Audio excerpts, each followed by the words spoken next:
ایک دن سلیمان بن داؤد نے کہا تھا میرے اللہ میرا جی چاہتا ہے میں تیری ساری مخلوقات کو ایک وقت کا کھانا کھلاؤں، دعوت میں کروں گا، دسترخوان میں سجاؤں گا۔ آواز قدرت آئی سلمان وہ کر جو کر سکتا ہے۔ سلمان اگر راج جو میرا اتنا ہے، ہوائیں مجھ سے پوچھ کے چلتی ہیں، جنات میرے تابع ہیں، انسان میرے تابع ہیں، پرندوں کی بولیاں سمجھتا ہوں، چونٹی کا لہجہ بھی میں جان لیتا ہوں، تو پھر میرا بنتا ہے نا کہ میں تیری مخلوق کو ایک وقت کا کھانا کھلاؤں۔ جنات سے کہا انتظام شروع کرو، انتظام شروع ہو گیا۔ جنات پکانے والے، جنات دسترخوان لگانے والے۔ ہوا نے سلمان کی دعوت جہاں جہاں کوئی چیز سانس لیتی تھی اسے پہنچا دی کہ کل کا کھانا سلیمان بن داؤد کے دسترخوان پہ۔ تو جو شرط ہے مخلوقات کو دعوت مل گئی، جنات نے دسترخوان کا بندوبست کیا۔ انوار الغمات سے لے کے عربی فارسی کتابیں چاہو ممبر پہ ڈھیر کروں گا، معجزات کی کتابوں میں لکھا ایک مچھلی ہے جو دریا سے اپنا منہ نکال کے کہہ دیا سلیمان بن داؤد دسترخوان سجا یا نہیں سجا؟ سلیمان بن داؤد نے کہا جب سجے گا تو سب کو بلائیں گے۔ تھوڑا وقت پھر نہ گزرا یا پھر مچھلی نے دریا سے سر نکالا۔ سلیمان کھانے کو کتنی دیر ہے؟ سلیمان بن داؤد نے کہا ابھی بن رہا ہے۔ اسے کا انتظام کر نہیں سکتا تھا تو دعوت کیوں دی تھی؟ بھوک سے تڑپ رہی ہوں، موت قریب نظر آ رہی ہے، جلدی کر میرے کھانے کا بندوبست کر، موت میری آنکھوں کے سامنے پھر رہی ہے۔ سلیمان بن داؤد نے جنات سے کہا پہلے اسے تو دو نا، یہ کھائیے جائے، مخلوقات کا انتظام بعد میں ہو جائے گا، ممبر کے غلاف میں میرا ہاتھ ہے۔ انہوں نے دریائے دجلہ کے کنارے سے مچھلی کو باہر نکالا، مچھلی آئی اور دسترخوان کو ایک ہی لمحے میں پورا دسترخوان کھانے کے بعد دیکھے گا سلیمان بن داؤد اور کچھ نہیں ہے، اور کچھ نہیں ہے۔ سلیمان بن داؤد نے کہا 18,000 عالمین کی پوری عالمی میں جہاں جہاں سانس بڑھتی تھی وہاں وہاں کا دسترخوان میں رزق تھا، ایک لمحے میں سارا کھا کے پھر پوچھ رہی ہے کوئی اور ہے؟ تیری سلیمان تیری عزت کی قسم ہے، جتنا تو نے یہ دیا ہے اتنا دن میں 3 بار مجھے علی دیتا۔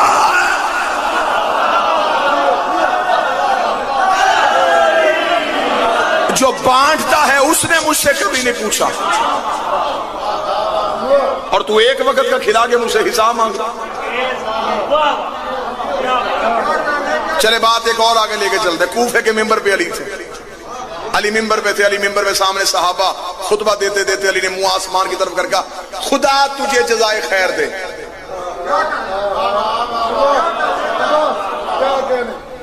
لوگوں نے آسمان کی طرف دیکھا، کیا ہے؟ کچھ نظر نہ آیا۔ چند بندوں نے دل میں سوچا کہ پتہ نہیں علی نے کسے سلام کیا۔ اب سطر آنے لگی۔ انہوں نے دل میں سوچا، علی نے کانوں سے سنا۔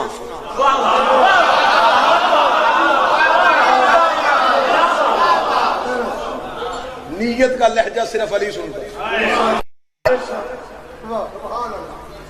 علی نے کہا کیا سوچ رہے ہو؟ انہوں نے کہا یا علی سوچ رہے تھے آپ نے کسے سلام کیا؟ علی کہتے یہ بادلوں میں ایک پرندہ رہتا ہے، یہ بادلوں کے دھوئیں سے خلق ہوتا ہے، وہیں مر کے اس کے عذاب وہیں تحلیل ہو جاتے ہیں، زمین پہ کبھی نہیں آتا۔ یہ یہاں سے گزرا تھا، اس نے مجھے سلام کیا تھا۔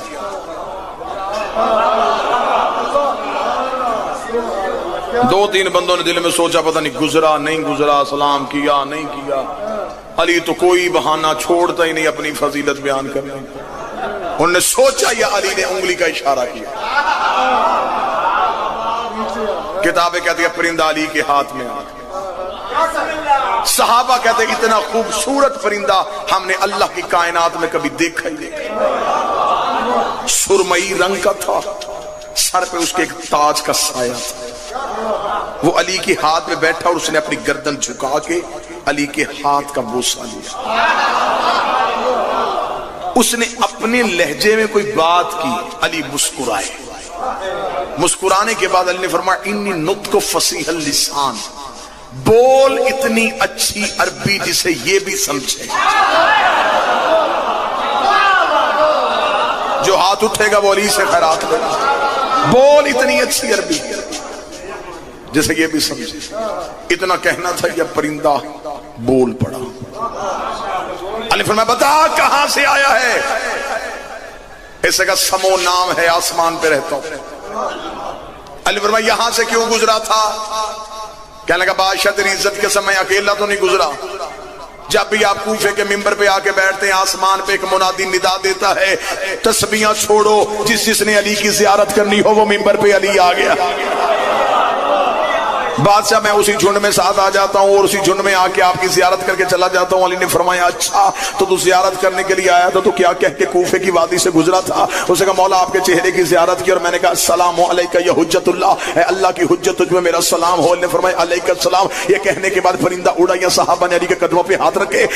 بادشاہ بھی آپ نے فرمایا یہ زمین پہ کبھی نہیں آیا، پہلی بار آیا ہے، یہ بھی آپ کا نوکر ہے، ہم بھی آپ کا نوکر ہے، یا علی سے روکیے نا، اس کے کھانے کا، اس کے دانے کا، اس کے پانی کا کوئی بندوبست کریں، اس سے پوچھیں یہ کھاتا کیا ہے، پیتا کیا ہے، کھاتا کیا ہے، پیتا کیا۔ علی نے اڑتے ہوئے پرندے کو دوبارہ بلایا، علی کے قدموں میں بیٹھا۔ علی نے کہا میرے صحابہ کو بول کے بتا، رہتا تو بادلوں میں ہے، زمین پہ آتا نہیں ہے، دانا تو چنتا نہیں ہے، پانی تو پیتا نہیں ہے، کھاتا کیا ہے، پیتا کیا ہے، کھاتا کیا ہے، پیتا کیا ہے۔ اس نے کہا یا علی تیری عزت کی قسم ہے، رہتا بادلوں میں ہو، جب بھوک لگتی ہے تجھ پہ درود پڑھتا ہو، جب پیاس لگتی ہے بطول کے دشمنوں پہ لعنت۔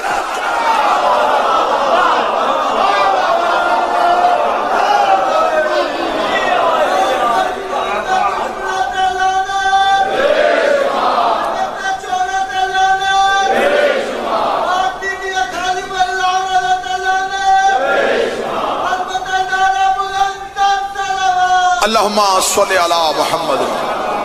متوجہ صاحبان مکمل سے فضا نے کہا علی آسمانوں پہ، بات وہیں کی وہیں کیا کر رہے ہیں؟ فرمایا رزق بانٹ رہے ہیں، زندگی بانٹ رہے ہیں، سانسیں دے رہے ہیں، موت دے رہے ہیں، تقدیر بنا رہے ہیں، تقدیر بگا رہے ہیں۔ کمبر ہامتا کامتا دہلیز علی سے اٹھا، جب آبادی سے باہر گیا تو سامنے دیکھا علی کاندھے پہ بیلچا رکھ کے آ رہے تھے۔ علی کے قدموں پہ کمبر گر گیا۔ یا علی یہ جو فضا گھر میں بیٹھی ہے نا، یا علی کبھی کبھی تو ایسی باتیں کر دیتی ہے کہ سمجھ میں نہیں آتی۔ علی فرمایا کیا کہا فضا نے تجھے؟ فرمایا یا علی ابھی گیا تھا گھر میں اور پتہ کرنے کے لیے گیا تھا آپ کا کہ آپ کہاں ہیں۔ میں نے پوچھا کہ علی کہاں ہیں تو کہتی ہے آسمانوں پہ ہیں۔ میں نے پوچھا کہ علی آسمانوں پہ کیا کر رہے ہیں تو یا علی صرف یہی نہیں کہا کہ آسمانوں پہ ہیں، کہتے رزق بانٹ رہے ہیں، زندگی دے رہے ہیں، سانسیں دے رہے ہیں، حیات دے رہے ہیں، تقدیر بنا رہے ہیں، تقدیر بگاڑ رہے ہیں۔ کمبر ایک ہی سانس میں باتیں کرتا جا رہا تھا، علی مسکراتے جا رہے تھے۔ کمبر باتیں کرتا جا رہا تھا، علی مسکراتے جا رہے تھے۔ کمبر کی باتیں ختم ہوئی، علی نے دھیمے سے لہجے میں کہا کمبر تجھے شک ہے، کمبر تجھے شک ہے۔ کمبر دیکھ رہا یا علی شک تو نہیں ہے لیکن دیکھنا چاہتا ہوں کہ آپ آسمانوں پہ ہیں تو پھر آپ زمین پہ کیسے ہیں؟ طریقت علی نے کمبر کے چہرے کے نیچے ہاتھ رکھا، علی نے فرمایا آسمان کی طرف دیکھ۔ کمبر نے آسمان کی طرف دیکھا۔ کمبر روایت کرتا ہے عرش اول پہ بھی علی تھا، عرش دوم پہ بھی علی تھا، عرش سوم پہ بھی علی تھا، عرش چہارم پہ بھی علی تھا۔ کہیں فرشتوں کو نماز پڑھا رہا تھا، کہیں رزق بانٹ رہا تھا، کہیں سانسیں تقسیم کر رہا تھا۔ کمبر نے دوبارہ علی کے قدموں پہ ہاتھ رکھا، یا علی آپ کے فضائل پہ شک نہیں لیکن میں بھی نوکر ہوں، وہ بھی کنیز ہے، اسے فرش پہ بیٹھ کے عرش کی باتیں کیسے پتہ چلتی ہے؟ علی فرمایا کمبر زندگی میں کبھی فضا کا مقابلہ کرنے کا نہ سوچنا، وہ جس گھر میں رہتی ہے اس کا دروازہ عرش پہ کھلتا جہاں فضا رہتی ہے۔ 22 مکالمے ہیں جی کتابوں میں، 22 کے قریب مکالمے ہیں جو علی کے نوکروں کے درمیان ہوئے، جو قریب بیٹھو یہ احسان کرتے جانا۔ 22 مکالمے ایسے ہیں جو علی کے نوکروں کے فضا سے ہوئے۔ پتہ سلمان کو بھی تھا کہ فضا کیا ہے، خبر فضا کو بھی تھی کہ سلمان کیا ہے، لیکن اگر یہ آپس میں بات نہ کرتے تو فضائل ہم تک کیسے پہنچتے؟ ایک دن جناب سلمان نے آ کے کہا تھا ایک مکالمہ اور پڑھ دیتا ہوں اور جہاں تک تمہاری طبیعت چلتی رہی آپ بولتے رہے میں مکالمے بڑھاتا چلا جاؤں گا۔ پڑھنا میں نے صرف جناب فضا ہی ہے، گفتگو صرف اسی شہزادی کی ذات پہ ہوگی۔ ایک دن جناب سلمان نے آ کے کہا تھا، سلمان نے کہا فضا جب بھی میں دربار میں نکل کے در پہ آتا ہوں، در پاک پہ آتا ہوں، فضا میں نے ہمیشہ دیکھا تیرے لہجے میں ایک برتری ہوتی ہے۔ فضا آج صرف اتنا پوچھنا چاہتا ہوں کہ آج جلدی مجھے بھی کوئی نہیں ہے، مسجد میں علی بیٹھے ہیں، مجھے صرف اتنا بتا تیرے لہجے میں یہ برتری کس بات کی ہے، تجھے فضیلت کیا حاصل ہے؟ فضا میری سمجھ میں نہیں آتا، تو کنیز میں نوکر، تجھے اماں کہتے ہیں مجھے نانا کہتے ہیں۔ نہیں آپ قریب بیٹھیں گے تو میں بات کروں گا نا، چلتا جنہیں تو اٹھاتی ہے میں بھی انہیں اٹھاتا ہوں، لیکن وجہ کیا ہے؟ رشتے میں وہ برابری کرتے ہیں، عزت میں برابری کرتے ہیں، عظمت میں برابری کرتے ہیں، وہ پیار برابر کرتے ہیں، محبت برابر کرتے ہیں، عطا ان کی ہم دونوں پہ یکساں ہے۔ لیکن تو مجھ سے کس بات پہ افضل ہے؟ اتنا کہنا تھا جناب فضا کی آواز آئی، بھائی سلمان میں نے زندگی میں کبھی تجھ سے بحث کرنے کی بات سوچی نہیں ہے، لیکن آج تو نے بات کر لی ہے تو پھر میں تجھے بتا کے جا رہی ہوں، زندگی میں کبھی میرے ساتھ احساس برتری نہ کرنا، کبھی زندگی میں میرے ساتھ تقابل نہ کرنا۔ سلمان تیرا تقابل میرے ساتھ بنتا نہیں ہے۔ سلمان نے کہا مجھے بتانا، میں علی کا نوکر، میں حسن کا نوکر، میں حسین کا نوکر، میں رسول کا صحابی، میرے پاس بھی منا اہل بیت کا تمغہ میرے بھی کاندھے پہ سجا ہوا ہے، وہ کون سی فضیلت ہے جو میرے پاس نہیں اور تیرے پاس ہے؟ فضا دیکھا تو علی دیکھتا ہے، تو رسول دیکھتا ہے، تو حسن دیکھتا ہے، تو حسین دیکھتا ہے، ایک اعزاز میرے پاس ایسا ہے، میں اس چہرے کی کاریاں ہوں جسے اس کے علاوہ کوئی دیکھ ہی نہیں آیا۔ الہی سلمان میں اس چہرے کی کاریاں ہوں جسے سوائے توحید کے کوئی دیکھ ہی نہیں سکتا۔ سلمان نے کہا اچھا تو فضا اس بات پہ برتری تھی؟ فرمایا صرف ایک ہی نہیں، میرے پاس وہ کئی ایسی باتیں ہیں جس کا مقابلہ تو میرے ساتھ کر ہی نہیں سکتے۔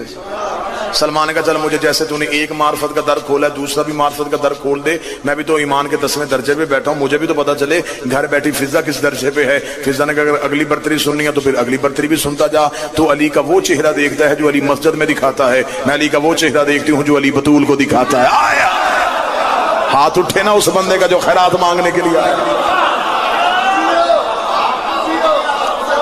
تو علی کا وہ چہرہ دیکھتا ہے جو علی مسجد میں دکھاتا ہے، میں علی کا وہ چہرہ دیکھا۔ اس سے کہا اچھا فضا ان باتوں کی وجہ سے تیرے لہجے میں ہمیشہ برتری ہوتی ہے؟ اچھا سلمان کہتا پھر آج میں بھی علی سے خیرات ایسے مانگوں گا کہ مجھے بھی کوئی ایسا درجہ دے جہاں میرا بھی عرفان اتنا بلند ہو جائے کہ میں بھی فضا سے موازنہ کروں، میں بھی فضا سے تقابل کروں۔ فضا دیکھا دی جتنے مرضی کوشش کر لے، زندگی جتنی دنیا میں جیسے گزارنی ہے سلمان علی سے بھیک مانگ کے گزار لے، لیکن اتنا یاد رکھ جنت میں تجھ سے پہلے جاؤں گی۔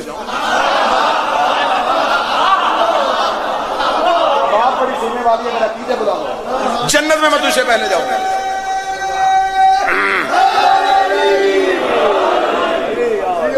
باتیں میں نے شروع ہی ایسی کی ہیں جو ان دہلیزوں بھی ہوتی ہیں، جو خانقاہوں کی باتیں ہیں، جو ادب سکھاتی ہیں، جو ہمیں جھکنا سکھاتی ہیں، جو مانگنے کا طریقہ بتاتی ہیں۔ سمندر تو جاری ہوتا ہے، کام پیاسے کا ہے وہ کیسے پیتا ہے۔ بحر کرم تو موجیں آج بھی مار رہا۔ فرمایا جنت میں تجھ سے پہلے جاؤں گی۔ سلمان نے کہا کیا تو مجھ سے پہلے جنت میں؟ چل ٹھیک ہے پھر آج میں بھی علی کے جا کے پاؤں پکڑ لیتا ہوں اور میں کہتا ہوں یا علی فضا نے میرے ساتھ بحث کر دی اور فضا کہہ دیا کہ میں تجھ سے پہلے جاؤں گی۔ فضا دیکھ دی بادشاہ تیرا بھی ہے، بادشاہ میرا بھی ہے، شکایت کرنی ہے تو کر دے، لیکن اتنا یاد رکھنا میں علی سے پہلے بھی جنت میں جاؤں گی۔ میں علی سے پہلے جنت میں، علی سے پہلے کا نام آنا تھا کمبر کا جسم ہانپا کانپا، سلمان کا سلمان نے ہانپ کام کیا کہہ رہی ہے تو علی سے پہلے جنت، علی سے پہلے جنت میں جائے گی؟ میں رسول کے جا کے پاؤں پکڑتا ہوں، میں کہتا ہوں تو نے بیٹی کہا ہے نا، یہ دیکھ فضا کیسی باتیں کر رہی ہے۔ فضا نے کہا ہے میں علی سے پہلے جاؤں گی۔ فرمایا یا رسول اللہ کی بارگاہ میں جب جائے تو شکایت بھی کر لینا، رسول کو کنیز کا سلام بھی کہہ دینا اور بتا دینا کہ فضا کہتی تھی میں نبی سے پہلے بھی جنت میں جایا۔ اتنا جملہ کہنا تھا، سلمان کا ہاتھ کلیجے پہ آیا، سلمان وہاں آیا جہاں رسول بیٹھے تھے، رسول کے قدموں پہ آگے سلمان نے اپنی پگڑی کو رکھا، رکھنے کے بعد کہنے کہ یا رسول اللہ یہ جو حبش سے آئی ہے نا یہ کنیز، اسے آپ بیٹی کہتے ہیں، علی اسے بہن کہتا ہے، حسین اسے اماں کہتا ہے۔ آج اس نے انوکھی باتیں کر دی ہیں، آج اس نے ایسی ایسی باتیں کر دی ہیں، وہ کہتی ہے علی سے پہلے جاؤں گی، وہ کہتی ہے رسول سے پہلے جاؤں گی۔ اتنا کہنا تھا، رسول آگے آگے چلے، سلمان پیچھے پیچھے چلا۔ رسول در پاک پہ آنے کے بعد پردہ لگا، پردے کے اندر فضا بیٹھی، باہر سلمان بیٹھا، رسول درمیان میں بیٹھ گئے۔ فضا آج سلمان آیا تھا دہلیز پہ، تو نے کیا کہا ہے سلمان سے؟ اس سے پہلے کے بعد علی سے پہلے، علی سے پہلے کے بعد نبی سے پہلے۔ فرمایا یا رسول اللہ تیری قدموں میں یہ کنیز قربان ہو جائے۔ کل جمعے کا خطبہ حسن نے آگے مجھے گھر سنایا تھا کہ بانانا نے رسول نے ممبر پہ بیٹھ کے جمعے کا خطبہ دیتے ہوئے کہا تھا کہ محشر کا میدان ہوگا، 1.25 لاکھ نبی کھڑے ہوں گے، نبی انتظار میں ہوں گے کہ جنت کا در اس وقت کھلے گا جب تک محمد نہیں آئے گا، محمد کا آنا ہوگا۔ رسول آپ نے فرمایا تھا کہ جب میں پہنچوں گا میں اس انتظار میں ہوں گا کہ جب تک میری بیٹی بطول نہیں آئے گی، جب تک جنت کا در نہیں کھلے گا، میری بیٹی اگر نور کے ناکا پہ سوار ہو کے آئے گی، ناکا کی مہار فضا کے ہاتھ میں،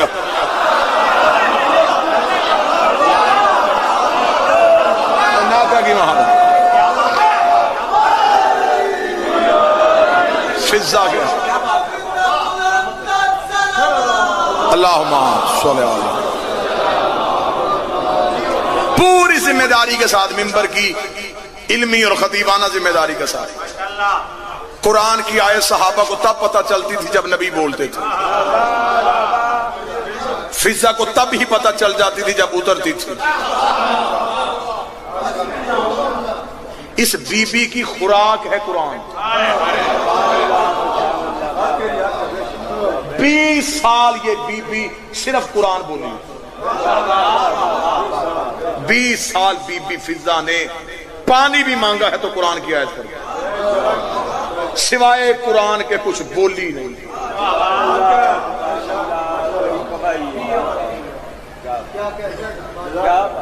زمانہ پریشان ہے کہ علی کے فضائل اتنے پڑھ دیے جاتے ہیں، مجھے بادشاہ حسین کی عزت کی قسم ہے ابھی تک ممبر سے کمبر اور فضا نہیں پڑھے گئے۔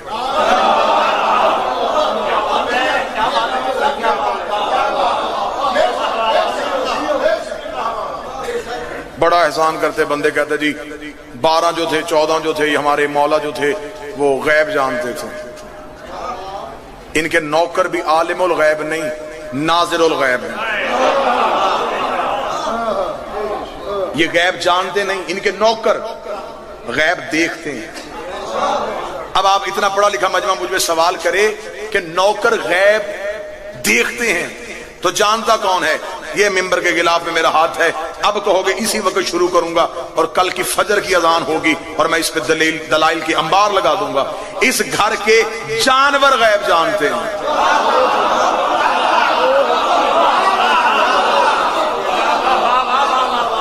جانور غیب جانتے ہیں، حسین کا مرتجز غیب جانتا ہے، عباس کا گھوڑا غیب جانتا ہے۔ اہل سنت کتابوں میں لکھا کہ نبی ہجرت کر کے مدینہ آئے، ہر ایک صحابی کی خواہش تھی نبی میرے گھر رکے، نبی نے اپنی اونٹنی چھوڑ دی، جہاں جا کے بیٹھے گی میں وہاں جاؤں گا۔ وہ بیٹھی ابو ایوب انصاری کے دروازے پہ آگے، اسے کس نے بتایا تھا کہ وہاں بیٹھنا؟ ہاں بولو، تو پھر جن کی اونٹنی غیب جانتی ہو، جو جانور غیب جانتے ہو، کیا وہی غیب مالک جانتے تھے؟ غیب جاننا ان کے جانوروں کا کام ہے، ان کے نوکر غیب جانتے نہیں، غیب میں جھانکتے ہیں۔ فضا غیب جانتی نہیں تھی، جھانکتی تھی۔ کمبر غیب جانتا نہیں تھا، غیب میں جھانکتا تھا۔ اب مجھے نہیں پتا کہ جھامرا پاک میں تنہا رہ جاؤں گا یا 2 4 6 بندے ہاتھ اٹھا کے اس نوکر کے جملے کی تائید کر دیں گے۔ ان کے جانور عالم الغیب ہیں، ان کے نوکر ناظر الغیب ہیں، اور یہ 14 خالق الغیب ہے۔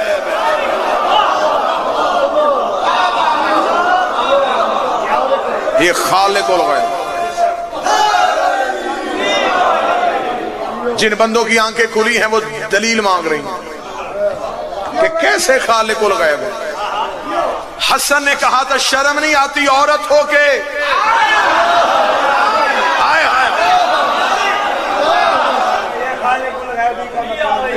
یہ ہے خالق الغیب۔ اس سے پہلے نبی نے بھی ایک کو کہا تھا جب خندق کے میدان میں، مان لے حاضر کلب، کوئی ہے جو اس کتے کو جواب دے؟ کہا تھا لیکن وہ بنا نہیں تھا۔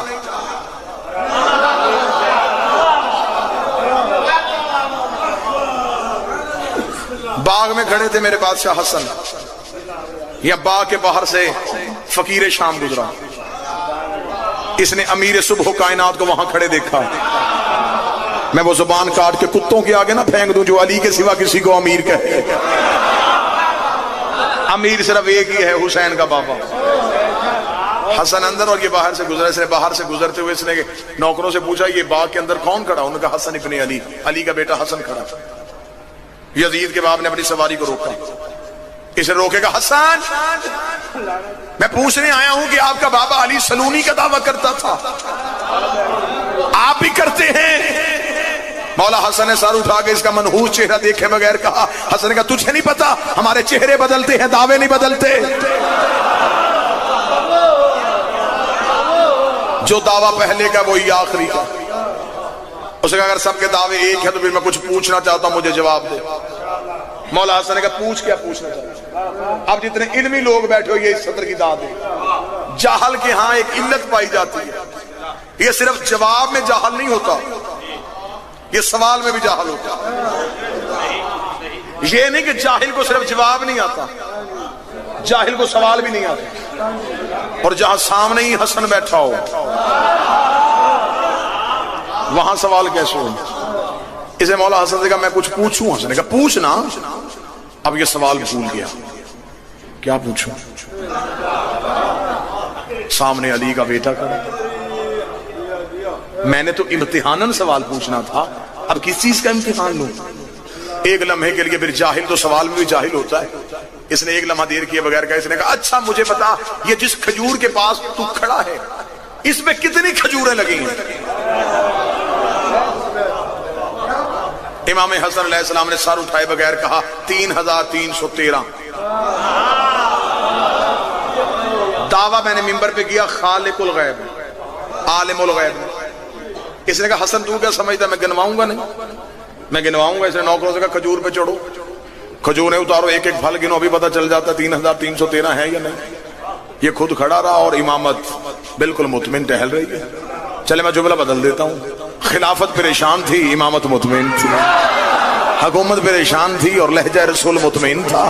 نوکروں نے کھجوریں گینی، کھجوریں گننے کے بعد نوکروں کی باتیں 3313 ہی ہیں۔ اس نے کہا ایک گھٹاؤ ایک بڑھاؤ، ایک گھٹاؤ ایک بڑھاؤ، ایک گھٹاؤ ایک بڑھاؤ۔ اس نے کہا ہم گھٹاتے ہیں یہ گھٹتی نہیں، ہم بڑھاتے ہیں یہ بڑھتی نہیں۔ یہ گھوڑے کی زین میں بیٹھا، اس نے اپنے گھوڑے کو چابک مارا، چلنے لگا۔ حسن مولا پیچھے چلے۔ حسن نے کہا تو نے مجھ سے سوال پوچھا، میں نے جواب دیا، بتا کے جا تو جیتا یا تو ہارا، تو جیتا یا تو ہارا، تو جیتا یا تو ہارا۔ اس نے کہا جاتے جاتے چل حسن مجھے اتنا پتا چل گیا تم ہاشمی غیب جانتے ہو، تیرا نانا بھی غیب جانتا تھا، تیرا بابا بھی غیب جانتا تھا، تم غیب سے خبریں دے کے ہمیں بتا دیتے ہو اور ہمیں بتاتے ہو کہ ہم بہت بڑے عالم ہیں، تم غیب جانتے ہو۔ حسن کہا رک، میں نے غیب سے نہیں دیکھا، میں نے کہا یہ ہو گئی۔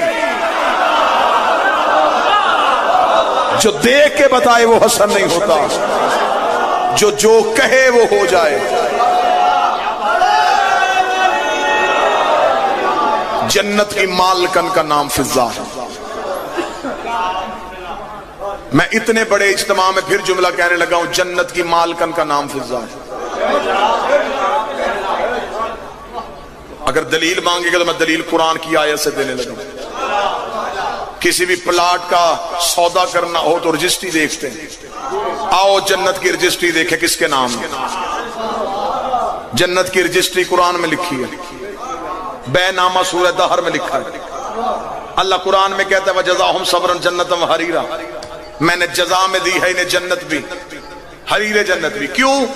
انہوں نے روٹیاں دی تھی، 3 دن مسلسل روٹیاں آئیں، 5 روٹیاں روزانہ زہرا کے گھر سے آتی تھی، 15 روٹیاں آئیں، آیت 31 اتری، جنت کا سودا انہی روٹیوں میں ہو گیا۔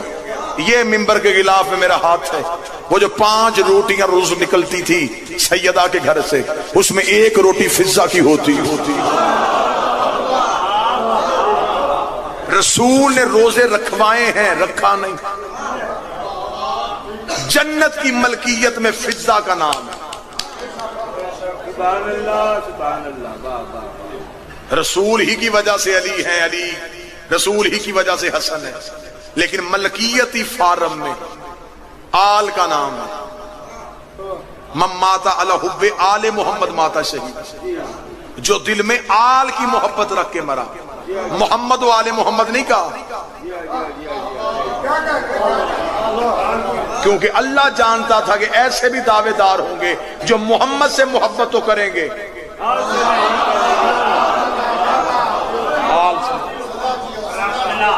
جنت کی ملکیت میں فضہ کا نام ہے۔ اب میں نے جو جملہ کہا تھا اسی پہ اب آخری لفظ فضائل کا پڑھنے لگا۔ غیب جانتی نہیں تھی، غیب میں چھانکتی تھی۔ 40 دن کا وعدہ تھا خیبر کے میدان میں، 39 گزر گئے تھے، 40ویں کا سورج طلوع ہونے والا تھا۔ یہودیوں کی عورتیں قلعے کی چھت پہ بیٹھ کے وہ نغمے گا رہی تھی، جنہیں نہ توحید برداشت کر رہی تھی نہ رسالت کا مزاج برداشت کر رہا تھا۔ رسول نے دیکھ کے کہا میرے اللہ تیرا دین خطرے میں ہے، فرمایا اسے کیوں نہیں بلاتا جس کو بلانے کا میں نے ہر نبی کو حکم دیا تھا۔ ادھر رسول نے خیبر میں بیٹھ کے علی کو بلایا، کتابیں لکھتی ہیں جس نے بلایا وہ بھی مصلی پہ، جس نے سنا وہ بھی مصلی پہ، جس نے پکارا وہ خیبر میں، جس نے سنا وہ مدینے پہ۔ نبی نے خیبر سے بلایا، علی نے مدینے میں سنا۔ علی نے سجدے سے سر اٹھایا، کمبر جی مولا جلدی گھر میرے گھر سے میری تلوار لے کے آ۔ کمبر شہن بطول کی طرف دوڑا، کمبر نے دروازہ حویلی زہرا پہ آ کے ابھی ہاتھ رکھا تھا، یہ حویلی زہرا کا در کھلا۔ اللہ. فضا ہاتھوں پہ علی کی ذوالفقار لے کے کھڑی تھی, فضا ہاتھوں پہ علی کی تلوار لے کے کھڑی تھی. کمبر نے دیکھا فضا مجھ سے پہلے آیا کوئی نہیں, تجھے کیسے پتا چلا میں تلوار لینے کے لیے آیا ہوں؟ فضا نے کہا کمبر باتیں کرنے کا وقت نہیں, جلدی جا, رسالت کی جان خطرے میں ہے, توحید خطرے میں ہے. کمبر کا اتنا تو بتا دے تجھے پتا کیسے چلتا ہے؟ فرمایا یاد رکھنا باہر کے نوکر اور ہوتے ہیں, اندر کی کنیزیں اور. تو علی کا نوکر ہے,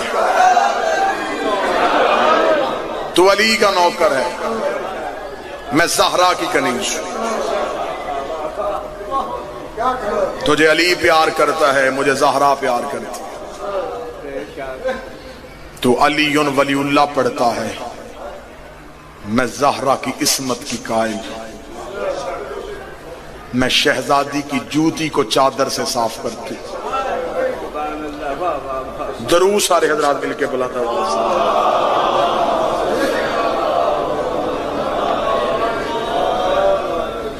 پھر بھی بلند آواز سے صلوات پڑھیں. بسم اللہ, بسم اللہ. اجازت کا واجب الاحترام قابل صد احترام عزت مآب عالی جناب سید الذاکرین ذاکر با عمل نمازی اور ماتمی ذاکر سید مشتاق حسین شاہ صاحب تشریف لے آئے.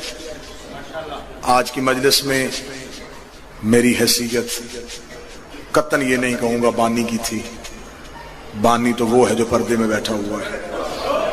میری حیثیت ایک خادم کی تھی, ایک نوکر کی حیثیت تھی. اسی دہلیز کو چاٹ چاٹ کے یہ زبان منبر پہ بولنا سیکھی ہے. اسی دہلیز کی خیرات تھی, یہیں سے اور خیرات طلب کرنے کے لیے. شام قریب ہے, آج اس کا جنازہ اٹھنا ہے جو صرف رویا ہے. بادشاہ حسین زندگی کریں. آج ایک لمحے کے لیے بھی شرما کے نہ رونا, کیونکہ آج جس کا جنازہ ہے وہ صرف رویا ہے. شہادت حرف آخر کے اعتبار سے پڑھی جائے گی, لیکن سید الساجدین کے زندگی کے مصائب صرف شہادت تک نہیں. شام میں غریباں سے لے کے 25 محرم 95 ہجری تک جو روز قتل ہوا اسے سجاد کہتے ہیں. جو ہر روز قتل ہوا اسے سجاد کہتے ہیں. آخری شہادت وہ پڑھے گا جو آخر میں پڑھے گا. درد کے قرآن کی ایک آیت میں پڑھوں.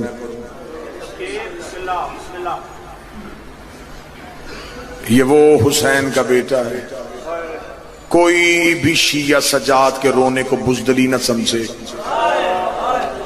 سجاد کا رونا بزدلی نہیں, عزاداری کی تشہیر تھی. یہ جو آج ہم میں مجلس سے پہنچی ہیں یہ اسی رونے کی وجہ سے پہنچی ہیں. بازار سے 100 بندہ بھی ہنستا ہوا گزرے, کوئی نہیں پوچھتا کہ کیوں ہنس رہے ہو. ایک روتا ہوا گزرے, بابا جی بندے روک روک کے پوچھتے ہیں کیوں رو رہا ہے. سجاد ہر بازار میں روتا رہا. جس چوک میں لوگ پوچھتے کیوں رو رہا ہے, سجاد کبھی اکبر سناتا, کبھی قاسم سناتا. کربلا پھیلتی گئی صرف سجاد کے رونے کی وجہ سے. یہ رونا اس عزاداری کی بنیاد ہے. میں نے جملہ کہا بزدلی نہ سمجھے. سیدزادہ ممبر پہ وہاں سے لے کے آخر تک جملہ کہنے لگا ہوں. عباس سے زیادہ بہادر تھا سجاد.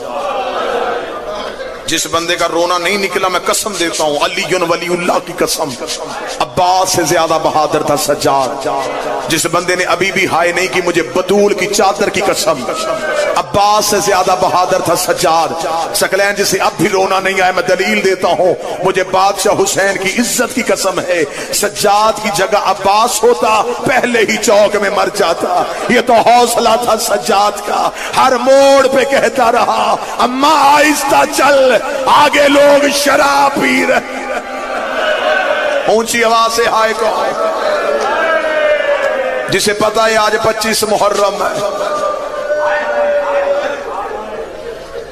جب واپس آئے ہیں شام سے کربلا، کربلا قبروں کے درمیان اپنی کمر پہ ہاتھ رکھ کے سجاد کربلا میں قبروں کے درمیان ایک دفعہ سجاد نے ساری قبریں دیکھی، دیکھنے کے بعد سجاد کی آواز ہے اکبر برچھی کھانا آسان ہے، قاسم گھوڑوں کے سموں کے نیچے آنا آسان ہے، چچا غازی بازو کٹوا کے فرات پہ سونا آسان ہے، بابا حسین تیرا ضربے کھانا آسان ہے۔ کربلا سے ہر لاش سے آواز آئی سجاد نیزہ آسان ہے، برچھی آسان ہے، تلواریں آسان ہے، سجاد مشکل کیا ہے؟ سجاد رو کے دو اٹھو قبروں سے میں تمہیں مشکل بتاؤں، ننگے سر زینب جیسی ماں شرابیوں کے درباروں، زینب جیسی ماں بازاروں میں لے کے جانا مشکل۔ ایک حصہ ہو گیا درد کا، ایک حصہ اور پڑھو۔ جتنے سید بیٹھے ہو یہ ہاتھ بدلو، تم مقروض ہو جناب فضا کے، عالیہ کے غریبی کے برقے کو فضا کہتے ہیں، جس نے پورے رستے میں بی بی کا پردہ نہیں چھوڑا۔ میں نے اکثر ممبر پہ بیٹھے ذاکرین سے سنا، ذاکرین پڑھ دیتے ہیں بیٹے شکار کی تلاش میں جنگل میں آئے، لاوارث جنازہ دیکھا، بالکل غلط۔ جن کی ماں جنگلوں میں بیٹھی ہو وہ شکار نہیں کرتے۔ مدینے گئے تھے سجاد کے پاس، مولا ہم اپنی اماں کو لینے آئے ہیں، فرمایا میرے ساتھ تو آئی نہیں، اسی کی قبر پہ بیٹھی ہے جس کی کنیز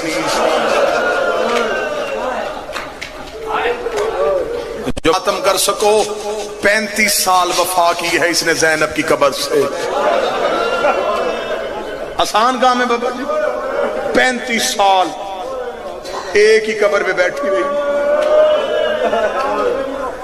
فجر کی نماز کے وقت قبر زینب پہ آتی، مغربین کی نماز زینب کی قبر کو سجدہ گاہ بنا کے، شام جب ہو جاتی قبر کی پائنتی پہ بیٹھ کے ہاتھ باندھ کے کہتی علی کی بیٹی اب اجازت دے، اب میں اس کی قبر پہ جا رہی ہوں جسے تنہا نیند نہیں آتی، جو ہاتھ اٹھا سکے وہ ماتم کر دینا۔ سیدھی عالیہ کی قبر سے اٹھتی، حسین سکینہ کی قبر پہ آتی، قبر کے قریب سے کانٹے ہٹاتی، جیسے مائیں بچوں کے ساتھ لیٹتی ہے، اپنا بازو سکینہ کی قبر پہ رکھتی، رو کے کہتی ماں پوچھنے آئی ہے بتا کانوں کا خون بند ہوا کہ نہیں۔ دن عالیہ کی قبر پہ، رات سکینہ کی قبر پہ، 35 سال مسلسل بیٹھے۔ بیٹے آ گئے تھے، آ کے بیٹوں نے کہا تھا اماں جنگل میں بیٹھی تھی، کچی قبر، قدموں میں سر پہ پھٹی ہوئی چادر لے کے بی بی فضا بیٹھی تھی۔ بیٹوں نے آگے کہا اماں ہم لینے آئے، رو کے کہتی خبردار مجھے اماں نہ کہنا، مجھے حسین ماں کہتا، مجھے ماں نہ کہنا، مجھے سجاد دادی کہتا ہے۔ بیٹے دے کے کہتے اماں ہم تجھے وطن لینے آئے ہیں، کیوں جنگل میں تنہا بیٹھی ہے؟ رو کے کہتی آج لینے آئے ہو، کربلا میں آ جاتے میں اکبر پہ وار دیتی، میں بھی زینب کے سامنے سرخرو ہو جاتی، میرا بھی کربلا میں حصہ ہو گیا ہے۔ چھوٹا بیٹا یحییٰ قریب آیا، ماں کے قدموں پہ ہاتھ رکھ کے کہتا اماں ہمیں یمن اور حبش کے لوگ تانے دیتے ہیں کہ تمہاری ماں بازار میں تازیانے کھاتی رہی ہے، اماں تو ہماری ماں ہے۔ رو کے کہتی نہ بتایا کرو ہم فضا کے بیٹے ہیں اور تم میرے تازیانوں کو روتے ہو، میں نے زینب کو بازار میں چلتے دیکھے۔ نہ رویا کرو میرے تازیانوں کو، میں نے علی کی بیٹیاں بازار میں چلتی۔ بس ایک آخری درد کا حصہ پڑھنے لگا، کوئی سید بیٹھا ہو دل سے دعا دے دے۔ غریبی کا برقع، دربار کی پہلی پیشی علی کی بیٹی کی، کوئی کہتا 45 گھنٹے کھڑی رہی، کوئی کہتا 72 گھنٹے کھڑی رہی۔ میں کہتا ہوں میں نے گھنٹے گننے نہیں، مجھے صرف اتنا بتاؤ کھڑی کون رہی ہے؟ وہ جو نماز کے لیے کنیزوں کے سہارے پہ مصلی پہ آتی ہے، مجھے ڈر بھی لگ رہا ہے. سخی تشریف فرمائے مجلس میں, بادشاہ امر کریں گے, مجھے اجازت دیں گے, میں صدا سے معافی مانگ کے, اب میں کیا کروں, میرے پاس کوئی دوسرا سہارا ہی نہیں, میں کیسے تاریخ پڑھوں. دربار میں جب پہنچی, دیوار کے ساتھ تھے سر نیزوں پہ سوار, دوسری دیوار کے ساتھ ہی قرآن کی آیتیں رسیوں میں لپٹی ہوئی. جو رسی سورہ یاسین کے گلے میں تھی وہی رسی سورہ کوثر کے گلے میں تھی. اب اس سے زیادہ میں اور نہیں چھپا سکتا. یاسین اپنی کمر سیدھی کرتی, کوثر کے گلے کی رسی تنگ ہو جاتی, رو کے کہتی اماں رکوع میں ہاں میرا سانس بند ہو گیا. یہاں تک برداشت کر سکتے تھے, یہ میرے بدے ہاتھ ہیں, اگلی سطر برداشت کر لینا.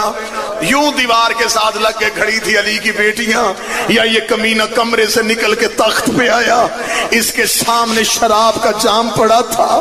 اس بے غیرت نے کہکا مار کے کہا ان بیویوں میں سے علی کی بیٹی کون ہے؟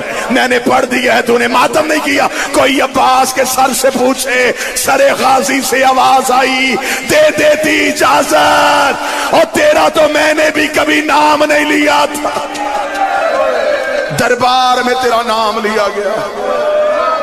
صدا سے معافی مانگے. صدا جو کمینہ قریب کھڑا تھا اس نے کہا وہ جو سامنے سفید سر والی ضعیفہ کھڑی ہے نا, اس کی کمر کے پیچھے کھڑی علی کی بیٹی. اس نے کہا یہ سفید سر والی ضعیفہ کون ہے؟ اس نے کہا یہ ان کی کنیز ہے. اس نے کہا کنیزیں پیچھے کھڑی ہوتی ہیں, یہ آگے کیوں کھڑی ہے؟ انہوں نے کہا اس نے پورے رستے میں علی کی بیٹی کا پردہ نہیں چھوڑا, سارے رستے ہم نے ظلم کیے, یہ پردہ نہیں چھوڑ رہی. یہ کہتی ہے میں نے زینب کا پردہ نہیں چھوڑنا. یہ کمینہ دیکھتا میرے دربار میں کوئی پردہ نہیں ہے, جتنا بھی ظلم ہو سکے کرو, اس کنیز کو ہٹاؤ. اب میں چھپا کے پھر جملہ پڑھوں گا, جو ماتم کر سکے کر لینا. ایک کمینہ چلتا چلتا وہاں ہے جہاں فضہ کھڑی تھی, دیکھتا ضعیفہ میں ظلم نہیں کرنا چاہتا, پردہ چھوڑ دے, ہمارا حاکم علی کی بیٹی سے بات کرنا چاہتا ہے. فضہ دیکھ دی کمینے, آج کے دن کے لیے تو میں زندگی مانگ کے لائی تھی, میں مر سکتی ہوں, میں علی کی بیٹی کا پردہ نہیں چھوڑ سکتی. اس نے کہا میں ظلم کروں گا. فضہ دیکھ دی اکبر کی موت سے بڑا بھی کوئی ظلم ہے, حسین کے گرنے سے بڑا بھی کوئی ظلم ہے, زینب کے برقعے سے بڑا بھی کوئی ظلم ہے. اس کمینے کے ہاتھ میں لوہے کا سامان تھا, اس نے فضہ کے سر پہ رکھا. فضہ کے چاندی جیسے بال یاقوت کی طرح سرخ ہوئے, فضہ کے بالوں پہ لہو کی لکیر آئی. علی کی بیٹی نے فضہ کی کمر پہ سر مارا. بی بی رو کے کہتی اماں پردہ چھوڑ دے, اماں پردہ چھوڑ دے. فضہ رو کے کہتی یا ماں نہ کہے یا پردہ چھوڑنے کا نہ. مجھے بتا آج تیری ماں فاطمہ ہوتی تجھے دشمن کے دربار میں تنہا چھوڑ دیتی. جو آوازیں اٹھ گئی ہیں بادشاہ رحم فرما. عالیہ کی آواز ہے اماں پھر کچھ کر, تیرے زخم مجھ سے برداشت نہیں ہوتے. فضہ نے انظر یمینا و شمالا, فضہ نے ایک نظر دائیں دیکھا, ایک نظر بائیں دیکھا. دیکھا اس دربار میں کوئی حبشی نہیں ہے. بوڑھا حبشی کمر پہ ہاتھ رکھ کے اٹھا. دیکھ لگا قیدن تو نے ہمیں کیوں بلایا ہے؟ دیکھا دی کون ہے تمہارے ملک کا بادشاہ؟ کہنے لگا مر گیا, ایک اس کی بیٹی تھی, مدینے والے سیدوں کی نوکری کرتی ہے. بی بی دیکھا دی اس دربار میں وہ میمونہ آئے, تو پہچان سکتا ہے؟ بوڑھا حبشی کہتا تو قیدن نہ ہوتی میں تیرا سر تن سے جدا کر دیتا. تجھے نہیں پتا یہاں لوگ شراب پی رہے ہیں اور تو نے ہماری شہزادی کا نام لے لیا ہے. بی بی فضہ دیکھ دی مجھے پہچان, میں میمونہ ہوں. یہ دیکھ دی اگر تو ہی میمونہ ہے میں پھر بھی تجھ سے کلام نہیں کروں گا. کیوں چھوڑی سیدوں کی نوکری, کیوں آئی شرابی کے دربار میں؟ بی بی فضہ دیکھ دی پردہ کر, اکیلی نہیں آئی, میرے پیچھے علی کی بیٹیاں کھڑی ہے. آخری سطر پڑھنے لگا, سید مجھے معاف کر دینا, ماتمی حسینے پہ مار دینا. بوڑھے حبشی نے اشارہ کیا, 70 حبشیوں نے تلواریں نیام سے نکالی. انہوں نے یزید کے تخت کو گھیرے میں لیا. لیکن اترو بغیر تخت سے نیچے. تو نے ہر کسی کی بیٹی کو علی کی بیٹیوں کی طرح لاوارث سمجھا ہے. اتنا جملہ کہنا تھا, زینب کڑیوں میں تڑپ گئی, روک کے دیا عباس آنکھیں کھول, کنیزوں کے وارث آ گئے, زینب کا کوئی وارث